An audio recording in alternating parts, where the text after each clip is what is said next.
Alors, imaginez un instant une intelligence artificielle, mais pas n'importe laquelle, une IA qui ne rendrait de compte qu'à une seule et unique entité, son propriétaire. Hein? Pas à une grande multinationale de la tech, non, pas non plus à des lois étrangères, mais seulement et uniquement à l'entreprise qui l'a mise en place. Eh bien, c'est ça le concept vraiment puissant de l'IA souveraine. C'est une bonne question, n'est-ce pas? Et si l'IA d'une entreprise avait son propre passeport?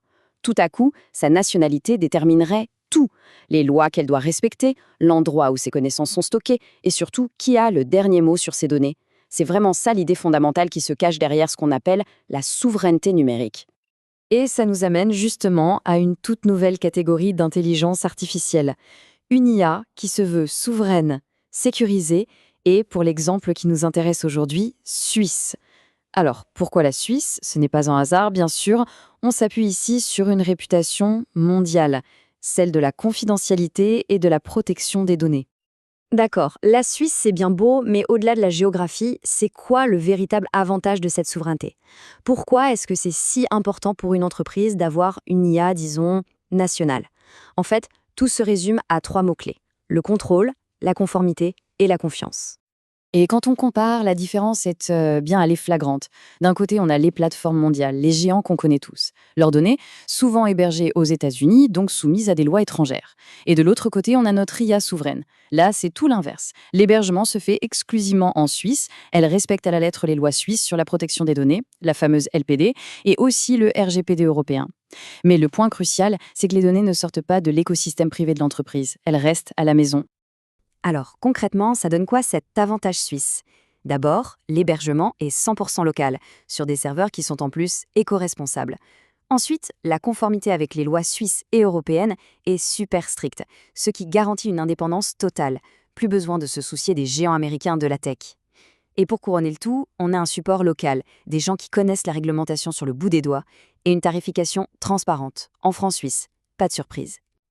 Ok, les avantages sont clairs, c'est plutôt convaincant. Mais maintenant, la question qu'on se pose tous, c'est comment ça marche? Comment on construit une IA comme ça? Et surtout, comment on peut être sûr qu'elle ne répondra qu'avec des infos validées par l'entreprise, sans rien inventer? Eh bien, tout repose sur une technologie bien précise. Cette fameuse technologie, ça s'appelle la Retrieval Augmented Generation. Bon, on dit RAG pour faire plus simple. Le principe est en fait assez simple à comprendre. Imaginez, avant de générer la moindre réponse, l'IA va d'abord chercher les faits, et pas n'importe où, dans une base de connaissances privée, approuvée. Ça veut dire qu'elle ne devine rien, elle n'invente rien, elle consulte les documents officiels de l'entreprise. C'est un peu comme un expert ultra spécialisé qui ne parle que de ce qu'il maîtrise à la perfection. Et ce processus, il se déroule en 3 grandes étapes. C'est très logique. Étape 1, apprendre. Là, l'IA va scanner le site web, les documents, tout le contenu de l'entreprise. Étape 2, indexer. Une fois qu'elle a tout lu, elle se construit une sorte de cerveau privé sécurisé. C'est comme une carte mentale de toutes les connaissances de l'entreprise. Et enfin, étape 3, répondre. Et là, c'est simple. Quand une question est posée, elle va piocher uniquement dans son cerveau privé pour formuler une réponse qui soit à la fois précise et factuelle. Et pour que ce soit un peu plus concret, voilà un petit aperçu du code source. Pas de panique, c'est juste pour illustrer. Cette fonction, Scrape All Additional Sites, c'est tout simplement l'instruction qui dit à l'IA « Ok, maintenant tu vas apprendre à partir de tous les sites web que l'entreprise t'a donnés. » C'est vraiment ici que le processus d'apprentissage commence pour de vrai. La technologie est donc assez impressionnante, on est d'accord. Mais la vraie question, c'est quels sont les résultats concrets, c'est quoi le gain au jour le jour pour une entreprise? Alors, accrochez-vous bien parce que le point crucial, c'est le retour sur investissement. La plupart des entreprises qui mettent en place un agent IA comme celui-ci le rentabilisent en seulement 2 à 4 mois. Oui, 2 à 4 mois. C'est extrêmement rapide. Et ça s'explique, bien sûr, par l'automatisation de tout un tas de tâches clés.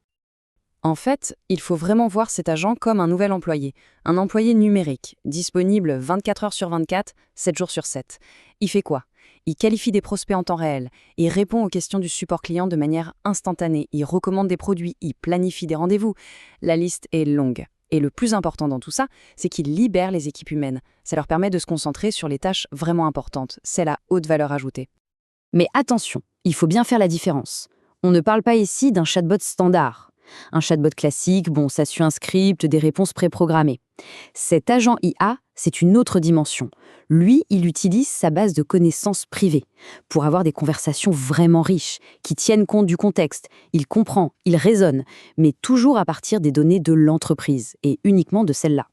Et justement, cette distinction nous amène à prendre un peu de hauteur. Parce que cet exemple d'IA souveraine, ce n'est pas juste un cas isolé, une curiosité technologique. Non, ça s'inscrit dans une vraie tendance de fond, une tendance qui pourrait bien redessiner l'avenir de l'IA pour les entreprises. Au final, la proposition de valeur est très simple et très puissante.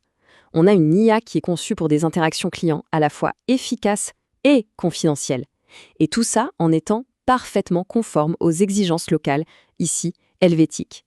C'est vraiment l'alliance parfaite entre l'innovation d'un côté et la sécurité de l'autre. Et tout ça, ça nous laisse avec une dernière question. Une question de fond. Et si l'avenir de l'intelligence artificielle en entreprise, ce n'était pas d'aller vers le toujours plus grand, le toujours plus globalisé? Et si, au contraire, l'avenir était plus local, plus spécialisé, et au final entièrement sous le contrôle de ceux qui l'utilisent? C'est une réflexion qui mérite d'être méditée.